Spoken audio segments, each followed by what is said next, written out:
नमस्कार, आप सभी का एक बार फिर से स्वागत है आपके अपने चैनल कार क्वेस्ट में। मेरा नाम है विनय कंबोज और दोस्तों आज का वीडियो स्टार्ट करने से पहले जल्दी से चैनल को सब्सक्राइब कर दे और साथ ही बेल आइकन दबा दे हमारे लेटेस्ट वीडियोस अपडेट सबसे पहले पाने के लिए। साथ ही दूसरे सोशल मीडिया हैंडल्स पे भी फॉलो करना ना भूले। इंस्टाग्राम के लिए सर्च आउट कीजिए कार क्वेस्ट 1 और फेसबुक के लिए सर्च कीजिए कार क्वेस्ट।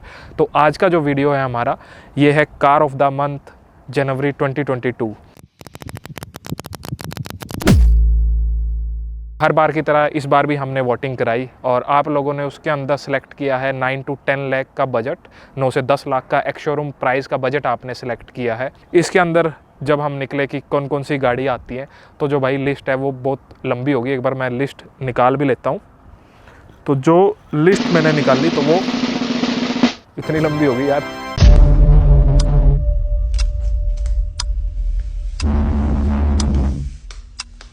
बहुत ज़्यादा बड़ी है। खैर इसको छोड़ो, हमने काफ़ी कुछ सर्च किया।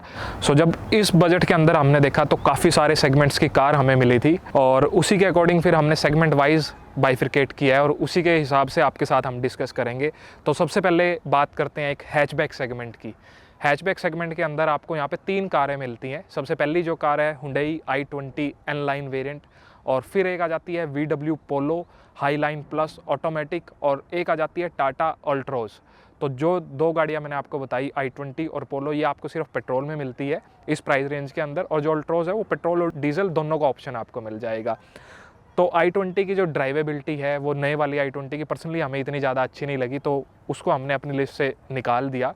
और जो उसका ड्राइवेबिलिटी, जो उसका राइड एंड हैंडलिंग है वो इतनी अच्छी नहीं है, तो उसको हमने लिस्ट से रिमूव कर दिया है। फिर उसके बाद आती है VW पोलो। तो सिंपल सा यहाँ पे ये है कि अगर आप पेट्रोल कंसीडर करना चाहते हैं तो आप कंसीडर कीजिए VW पोलो को, क्योंकि वहाँ पे 1.0 TSI इंजन आपको मिल रहा है और साथ में ऑटोमेटिक ट्रांसमिशन है, तो उसको चलाने का जो मज़ा है वो बिल्कुल अलग ही है। और अगर आपका यूजेस ज़्यादा है, चलती आपकी गाड़ी ज़्यादा है और आपको डीजल एक कार चाहिए, तो आप कंसीडर कर सकते हैं टाटा अल्ट्रोज डीजल के अंदर। फिर उसके बाद एक सेगमेंट और आ जाता है जब आप हैचबैक से जाते हैं एक सेडान सेगमेंट पे। इस सेडान सेगमेंट के अंदर हमने एक गाड़ी ली है जो सब 4 मीटर है, मतलब 4 मीटर के अंदर है, होंडा अमेज। एक आती है मारुति सियाज, हुंडई वर्ना और एक होंडा सिटी। जो होंडा सिटी है वो बेसिकली जो उसका 4th जनरेशन था, जो अभी लेटेस्ट वाला नहीं, जो पहले आती थी होंडा सिटी, वो इस प्राइस रेंज में आ रहा है, तो उसको हम कंसीडर नहीं करेंगे क्योंकि वो थोड़ा आउटडेटेड हो गया है। क्योंकि अब नई कार आ रही है तो थोड़ा अगर उस बजट में आप जा रहे हैं तो आप थोड़ा एक्सटेंड करके नई के लिए ही जाइएगा।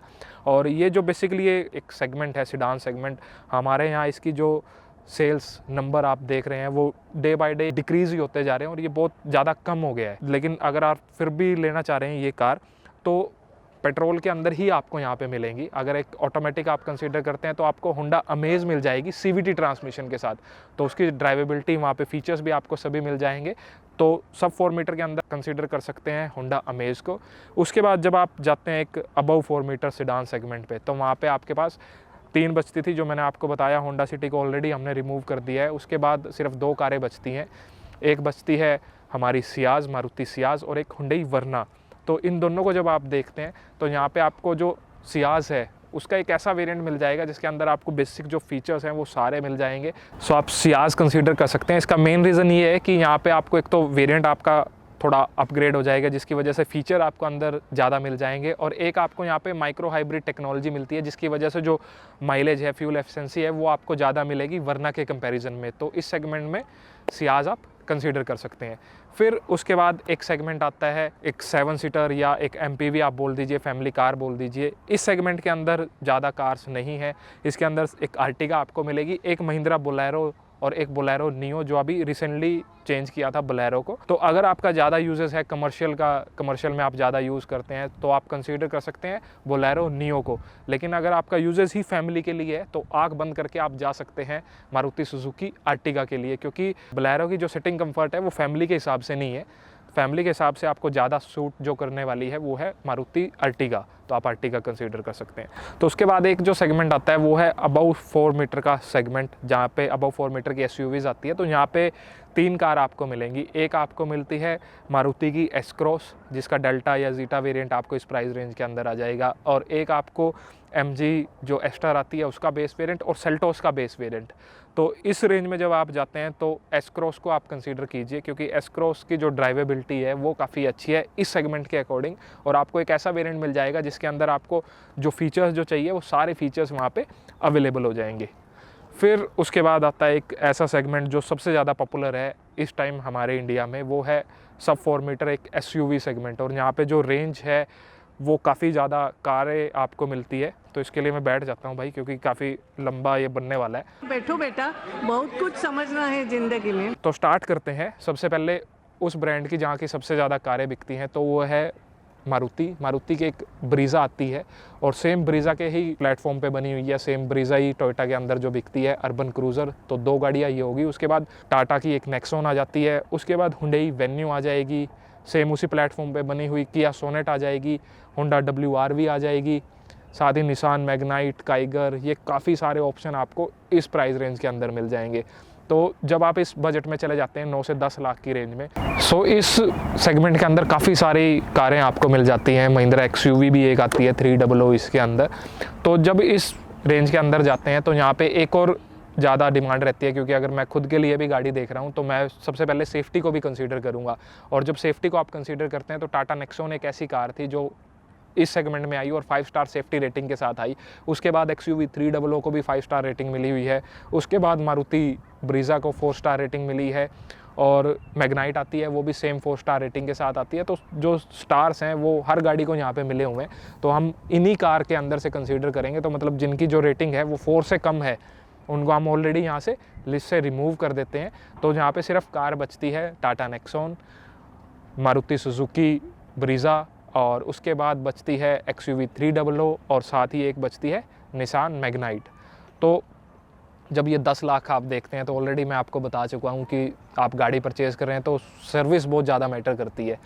तो मेरे अकॉर्डिंग जो निसान, जैसे हमारे यहाँ हर वीडियो में हम ये बात करते हैं कि हमारे यहाँ जो निसान का शोरूम है वो काफ़ी टाइम से नहीं है, और एक तरह से ये हब है। तो सेल एंड सर्विस में काफ़ी ज़्यादा दिक्कत होने वाली है। तो इसकी वजह से हम अपनी लिस्ट से निसान मैग्नाइट को भी रिमूव करते हैं। तो निसान मैग्नाइट ऑल्दो वैसे ही काफ़ी अच्छी कार है, इसकी जो वेटिंग है वो भी काफ़ी अच्छी है, लोग काफ़ी ज़्यादा इसको पसंद भी करते हैं। लेकिन हम इसको हर बार अपनी लिस्ट से सिर्फ इसलिए निकालते हैं क्योंकि जो कंपनी की पॉलिसीज़ है वो कहीं ना कहीं जो सर्विस को लेकर है, जो आफ्टर सेल सर्विस होती है, वहाँ पे कहीं ना कहीं जो कंपनी है वो इग्नोर करती है। और जो सर्विस है वो बहुत ज़रूरी है। जब भी कोई एक कस्टमर कार परचेज़ करता है तो सर्विस की रिक्वायरमेंट रहती है। तो अब बचती है अपने पास 3 कारें। एक बचती है टाटा नेक्सॉन, एक बचती है महिंद्रा XUV 300, और एक मारुति सुजुकी ब्रीज़ा। सो अगर आप पेट्रोल लेना चाह रहे हैं अपने लिए गाड़ी, तो यहाँ से नेक्सॉन और XUV 300 को निकालने का सिर्फ एक रीज़न है कि वो दोनों ही गाड़ियाँ 3 सिलेंडर इंजन के साथ आती है। ऑल्दो वहाँ पे पावर वगैरह अच्छी मिलती है, लेकिन 3 सिलेंडर होने की वजह से थोड़ा उनका जो नॉइस लेवल है वो थोड़ा ज़्यादा रहने वाला है ब्रीज़ा के कंपैरेटिवली। तो मेरे अकॉर्डिंग अगर पेट्रोल आप कंसीडर कर रहे हैं तो आप जाइए ब्रीज़ा के लिए। सेफ्टी में थोड़ा कंप्रोमाइज़ आपको करना पड़ेगा क्योंकि वहाँ पे 4 स्टार है, वहाँ पे 5 स्टार है, लेकिन फिर भी आप उसके लिए जा सकते हैं। फिर जब हम डीजल की बात करते हैं तो ब्रीज़ा जो है वो डीजल के अंदर नहीं आती है। डीजल के अंदर आपको XUV 300 का W4 वेरिएंट मिल जाएगा, और टाटा नेक्सॉन का आपको XM वेरिएंट मिल जाएगा। तो यहाँ पे जब आप देखते हैं, देखो यहाँ पे थोड़ा डिफरेंस क्या रहने वाला है। दोनों ही गाड़ी अच्छी है, फीचर आपको अच्छे मिल रहे हैं, इंजन दोनों के अच्छे हैं। सिर्फ एक डिफरेंस क्या रहेगा वो है लुक्स का, कि जब आप टाटा नेक्सॉन को देखते हैं उसकी जो लुक्स हैं वो बिल्कुल यंग जनरेशन के अकॉर्डिंग उसकी लुक्स हैं। और कुछ लोगों को उसका जो रियर लुक्स है, जो वो एक्स फैक्टर दिया हुआ है, वो पसंद नहीं आता है। लेकिन अगर आप चाहते हैं कि एक बॉक्सी डिज़ाइन वाली कार, तो आपके पास ऑप्शन है XUV 300 का। लेकिन अगर पर्सनली मैं अपने अकॉर्डिंग बताऊं, अगर मेरे को चूज़ करनी है तो मैं जाऊंगा नेक्सॉन के लिए, क्योंकि उसकी जो लुक्स है वो पर्सनली मुझे काफ़ी अच्छी लगती है। उसका जो फ्रंट की शेप है वो काफ़ी ज़्यादा अच्छी लगती है। तो अब एक बार सारा कंक्लूड कर देते हैं कि किस सेगमेंट में हमने किस कार को सिलेक्ट किया है। तो सबसे पहले हमने हैचबैक से स्टार्ट किया था। तो हैचबैक के अंदर अगर आप पेट्रोल कंसीडर कर रहे हैं तो मैंने आपको बताया था कि आप जा सकते हैं VW पोलो ऑटोमेटिक के लिए, और अगर डीजल कंसीडर कर रहे हैं तो अल्ट्रोज के लिए आप जा सकते हैं। फिर उसके बाद हम चले गए थे सिडान सेगमेंट पे, जहाँ पे सब 4 मीटर भी थी और अबव 4 मीटर भी थी। सब 4 मीटर के अंदर आप होंडा अमेज ऑटोमेटिक कंसीडर कर सकते हैं, और अबव 4 मीटर में मारुति सुजुकी सियाज, क्योंकि वहाँ पे हाइब्रिड टेक्नोलॉजी आपको मिल रही है। फिर उसके बाद हम गए एक 7 सीटर सेगमेंट के अंदर, जहाँ पे अगर यूजर जो है आपका कमर्शियल है तो आप बोलेरो नियो कंसीडर कीजिए, और अगर फैमिली कार है तो अर्टिगा ले लीजिए। फिर उसके बाद हम चले गए एक अबव 4 मीटर SUV सेगमेंट पे, जहाँ पे हमने आपको बताया एस क्रॉस आपके लिए बेस्ट है। सो जब आप जाते हैं एक सब कॉम्पैक्ट SUV सेगमेंट में, तो पेट्रोल के अंदर मैंने आपको बताया ब्रीज़ा, और जब डीजल के अंदर जाते हैं तो नेक्सॉन या XUV 300 में से चूज़ कर सकते हैं। पर्सनली मैंने जो चूज़ किया है वो नेक्सॉन को चूज़ किया है। तो दोस्तों ये था हमारा कार ऑफ द मंथ का एक डिटेल्ड वीडियो। काफ़ी ज़्यादा मेहनत हमने इस वीडियो पर की है। मैं तो थक गई। अगर आपको वीडियो पसंद आया तो लाइक और शेयर जरूर कर दीजिएगा। तो आप मिलते हैं किसी दूसरी वीडियो में, तब तक के लिए टेक केयर, बाय बाय, जय हिंद।